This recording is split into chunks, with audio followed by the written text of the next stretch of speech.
National Tight End Day was this past Sunday, and we saw a lot of tight ends dominate the day. Dallas Goedert had 2 scores. Zach Ertz caught his 800th ball on Monday Night Football, and Harold Fanning Jr. had 60 yards and a touchdown, but no one played quite as well as Tucker Kraft did. 7 catches, 143 yards, and 2 touchdowns.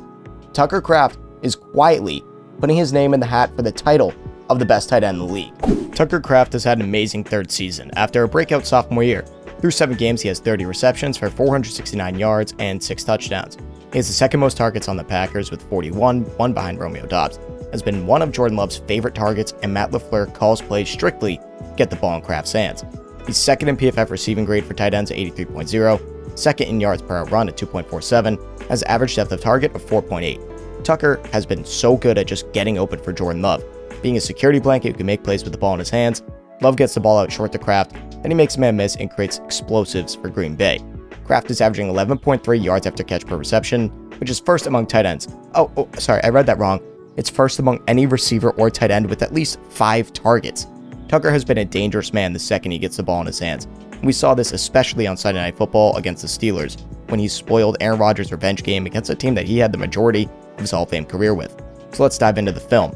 But before we do, if you want to take Tucker Kraft higher on his receiving yards or have him for a touchdown, there's no better place to do it than on Underdog. Underdog is the best and easiest place to play fantasy sports. All you have to do is pick higher or lower on two-day players' projections. You can win some serious cash. Also, if you sign up with code Fanatics and play your first $5, you get $100 in bonus funds and a gimme pick. Recently, especially in Week 8, I was dominating with a couple 2-mans and 3-mans. I knew Dobbins was going higher on his yards, Ramondre and Judkins were going under. So, pretty easy for me. Again, guys, that is code Fanatics. When you play your first $5, get $100 bonus funds and a gimme pick. The first play I want to talk about is Crafty Yak and Cheese's first touchdown against the Steelers. It's simple yet so good. Motion into a flat screen here, and it works so well for 2 reasons. 1, Chuck Clark is 9 yards off the line of scrimmage when the ball is snapped, giving Kraft the advantage in terms of space. 2, Christian Watson takes his man completely out of the play by selling a vertical route, and he didn't know it was screened until Kraft was already a few yards downfield, and Watson holds his block.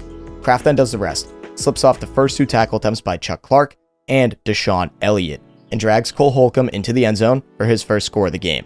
I love play designs like this. Get the ball into his hands quick, with blockers in front. An athletic guy like Kraft will make a play with it, and his second touchdown, I want to shout out the play design as well. They had 3 receivers bunched on the right side of the field. They motion Watson out where Ramsey follows, indicating man coverage, so this play should work.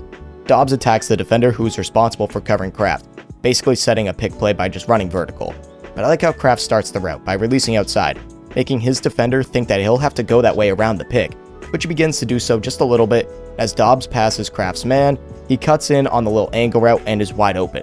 Tucker then catches it and runs into the end zone after shedding a shoestring tackle by the defender.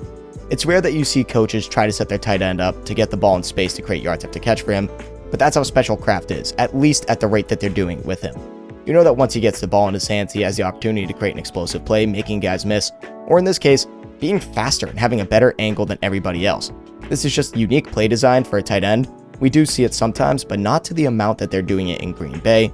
Another example of setting him up for yards after catch opportunities came against the Steelers again, where they benefited from the man coverage the Steelers had on this play. Patrick Queen is manned up on Kraft on this play, and with 1, the route concept, and 2, how far he is from Kraft, there's no way he can get there in time based on what the play is. Watson boxed him out a little bit on his out route, so Love immediately opens his base to Kraft and gives him the ball in the flat. Christian sets a small block on Queen, but it's just enough for Kraft to get by, and he does the rest. Cuts back in, stiff arm on Joey Porter Jr., 33-yard gain for Green Bay. He just makes plays when he gets the ball in his hands. Whether he's cutting, being physical, or whatever, it's truly a sight to see from the tight end position. This play versus the Commanders is nice to watch as well.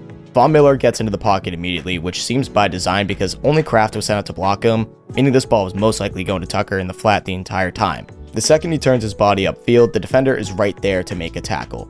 This should be a 2-yard gain, but Tucker Kraft, being himself after the catch, throws him off, where the defender literally folds down in disbelief.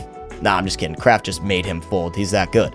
Runs downfield, and he dives forward for a few extra yards after getting hit. On every play, it seems like he uses his strength, agility, cutting, speed, or a combination of all 4 to churn out extra yards. In this case, it was 17 yards after the catch.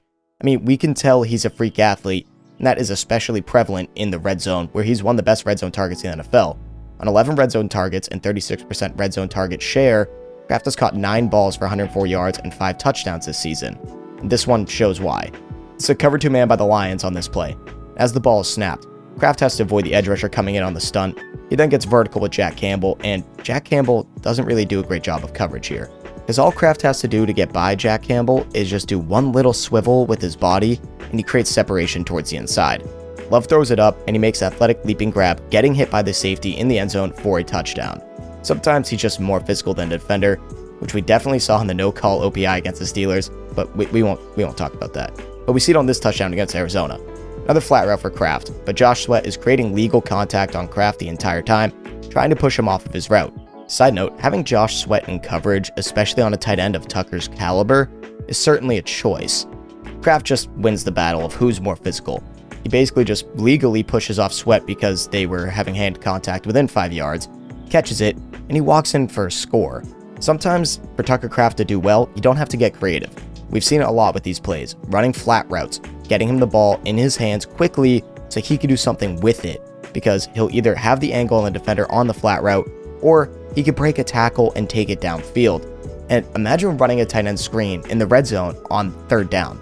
Well, that's what Green Bay did against Dallas, and it worked to perfection. He catches the ball off the screen, and look how long it takes the Dallas defender to realize what is going on here. That's definitely a reason why they have one of the worst defenses in the league. You see 2 offensive linemen pushing out that way. It's an obvious screen giveaway. Run towards the ball, man. I mean, he's stuck in mud, and then I like what Kraft did here. This wasn't necessarily an athletic play, but it's intelligent. The blocks were set up to the outside, making the defenders start to go that way and think that this is an outside-leaning screen. So he cuts in to get away from the only 2 defenders with a chance of stopping this play short, and the linebacker, Jack Sanborn, actually did a good job of getting back into the play.